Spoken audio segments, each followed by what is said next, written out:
What's up, people? Oh, what should them evil Democrats talk about in their debate? Biggest issue they're gonna have to cover to circumvent the Republican Party is immigration. And their best bet to defeat anything or any type of conflict there would be to simply say we need to secure our borders and enforce our labor law. Go after the magnet, the employer, and not the employee. Of course, if you find an illegal inside the borders of the United States, they should be deported back to their country of origin, no matter what that country is. You want to be in this country, you be above board about it, put in the paperwork, get your green card, whatever, come on over. But as long as the magnet is there, the employer, the problem will never be solved. So I'm listening, and I want to hear at least one of them damn Democrats come up and say we need to go after the employer. Now that's what I'm going to be looking for as far as immigration, because that's the only long-term way to solve the problem. Not only that, by enforcing your labor law, you kind of protect the working class altogether. So it's a win-win situation. Because the blue-collar worker is the one that's getting bit in the ass by illegal immigrants. The corporate side of the equation loves the cheap labor. It's a capitalist problem, not a Democrat-Republican problem. It's a problem that affects the working class across the board, no matter what party you're in. People should see that for what it is. Another issue I love to hear them say, or at least advance on or clarify a little bit better, and that's what potential alternative energies do have for this country. Of what all it pertains to going self-sufficient. You know, the fact that we would be rebuilding our entire infrastructure, which means jobs, all local. You know, it would be bringing our standards above standards of everybody else when it comes to high-speed rail, for instance. We're sucking hind tit when it comes to infrastructure. And I'd like to see somebody hit on the benefits of going in the direction of alternative energy, how it would relate to the economy, creating jobs, and actually rebuilding our industrial base. If we rebuild our industrial base with alternative energy and energy efficient appliances, we've already got a commodity that's going to be wanted by other countries. Therefore, it's going to increase our exports as long as fair trade is involved. I don't mind doing business with another country, but if I'm going to do business with another country, they better be abiding by our same standards when it comes to the environment, when it comes to job safety and employment, for that matter. If we don't do business with anybody that doesn't treat their employees the way we expect, or we expect our employees to be treated, then we don't do business at all. Don't even worry about tariffs. You know, if you're going to allow somebody to treat their employees like slaves, but just make the difference up in a tax, that doesn't benefit the working class in some other country. That's the thing where people's got to get over the hate. This evil Muslim extremist and all that other bullshit. You're just hating on somebody else in a different country for no good reason.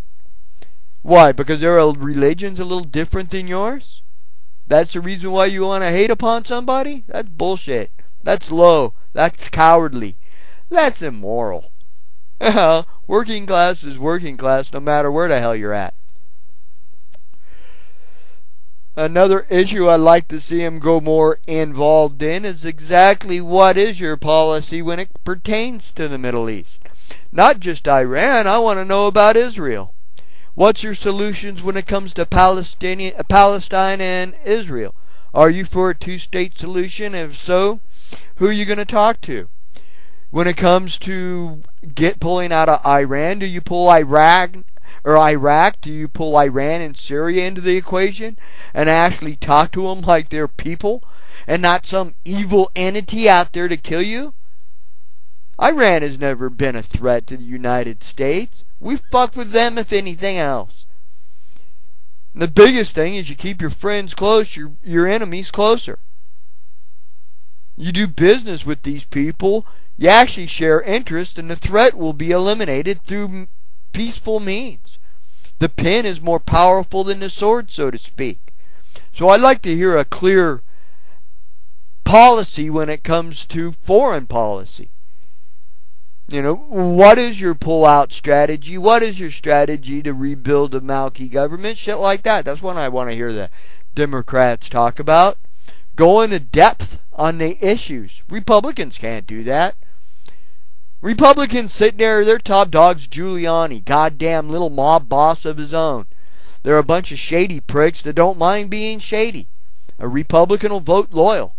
In my book, there's nothing that the Republican Party offers anybody that I can see. Not the working class, anyway.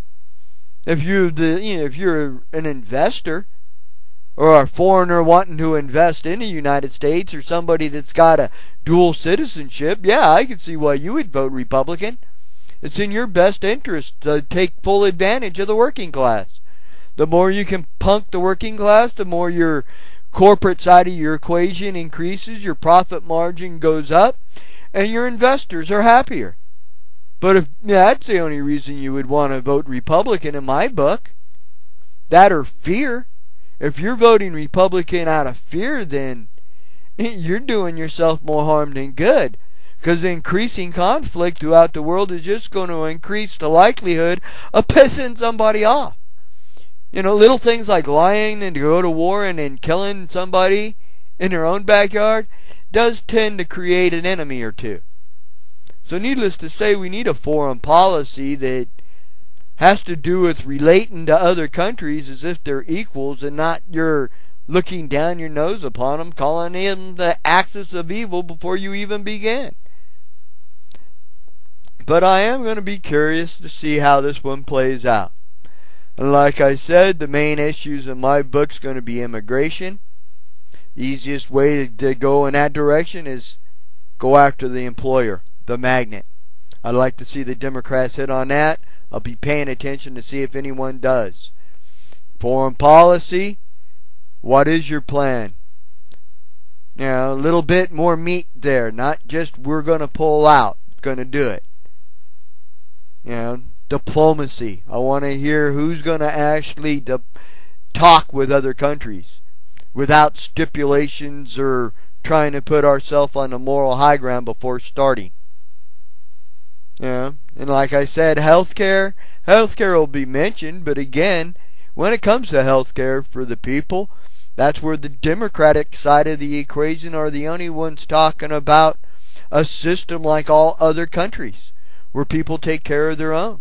Republican side of the equation wants to privatize everything. That doesn't really change when it comes to a domestic policy when you throw Ron Paul into the equation. Ron Paul appeals to the Republicans because he's anti-war. Well, hell, so is everybody on the left. We told you you're going to get there before you got there. The Democratic Party pretty much told you, you elect Bush, this country's going to war. Yeah, we told you so comes to mind right about now. And voting for Ron Paul because he's anti-war just to save face as a Republican? That's cowardly. Yeah, as far as domestic issues, Ron Paul's for privatizing everything as well. So we would have the Enrons, the Halliburtons, and the Blackwaters just the same under Ron Paul as we would these neocons. Don't kid yourself. Well, I think I've babbled on long enough on this one, so we'll see how the debates turn out. Y'all take care.